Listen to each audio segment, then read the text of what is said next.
Africa, I stand before you not only as a soldier, not only as a president, but as an African son whose heart is heavy. Today, I speak not just for Burkina Faso, I speak for the crying mothers in Nigeria. I speak for the fathers who dig graves with shaking hands. I speak for the children who sleep to the sound of gunfire instead of lullabies. A few weeks ago, I could not sleep. The night was quiet in Ouagadougou, but my heart was not. Reports came in again. Villages attacked, families slaughtered, young girls kidnapped, farmers chased from their lands by bandits and terrorists. Nigerian blood was flowing like rain on dry soil. I asked myself, how long will Africa watch her children born? I picked up the phone. I called my brother, President Bola Tinubu. When he answered, I spoke plainly. I did not speak as a man seeking attention. I spoke as a Pan-Africanist. Mr. President, I say, our people are dying. Terrorists are turning villages into graveyard. Bandits are ruling forests like kings. Nigeria is bleeding. What are we doing? There was silence on the line. Then he replied calmly, almost casually, it is under control. Under control? But what does under control mean to a mother who just lost 3 children? What does under control mean to a farmer whose land is now a battlefield? What does under control mean to a child who has learned to run at the sound of motorcycles, because that is how death arrives? My brothers and sisters, I have seen war, I have seen fear in the eyes of innocent people, and I know what it looks like when a situation is not under control. The truth is simple. Nigeria deserves peace. Nigeria is not just another country. Nigeria is the giant of Africa. Nigeria is drums and laughter. It is oil and intellect. It is strength and culture. When Nigeria shakes, Africa trembles. When Nigeria bleeds, Africa feels pain. I told President Tinubu, if the problem is too heavy, let us carry it together. If your hands are tired, let Africa stand with you. And if you cannot move against these criminals, then allow us to join you openly and decisively. I did not say this as a threat. I said it as a brother who refuses to watch another brother drown. But I felt distance in his voice. I felt comfort in words instead of urgency in action.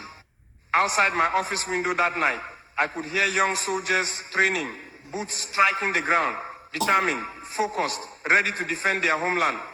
And I thought about the Nigerian soldiers who are also brave, who are also ready, but who need clear direction, strong will, and fearless leadership. This is not about pride. This is not about power.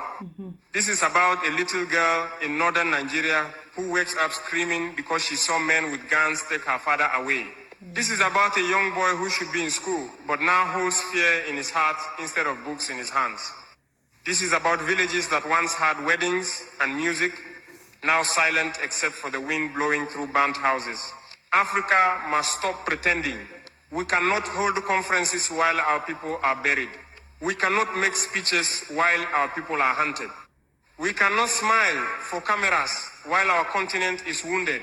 I say this with love, but I say it with firmness. Leadership is not comfort. Leadership is sacrifice. Leadership is action.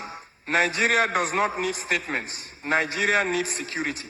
Nigeria does not need denial. Nigeria needs courage. When I ended that call, I stood alone in my office. The lights were dim. The map of Africa hung on the wall in front of me. I walked toward it slowly. I placed my hand over Nigeria. I whispered, you deserve peace. And today, I repeat it loudly so the whole world can hear. Nigerians deserve peace. They deserve to farm without fear.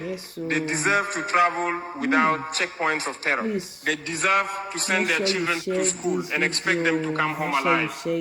Africa must protect her own. If one nation is attacked by terror, it is an attack on all of us. Our borders may separate governments, but they do not separate our blood. I speak today not to embarrass anyone. I speak because silence has become dangerous. And this is only the beginning of what must be said. My brothers and sisters, after that call, I did not feel peace. I felt a storm inside me because words are easy, but reality is not. In the days that followed, more reports came. More villages attacked, more families displaced, more children missing.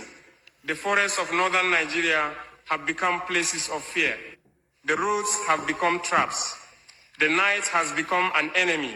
I saw the images Houses burned to black skeletons, cooking pots lying in the ashes, a child's sandal half buried in dust, goats wandering without owners, silence where there used to be songs. This is not under control. This is pain. Nigeria is a proud nation, a powerful nation, the heartbeat of West Africa. From the streets of Lagos to the plains of the north, it is a land of strength and creativity. But what does strength mean when villages are emptied by fear? I thought about the mothers, the mother, my brothers and sisters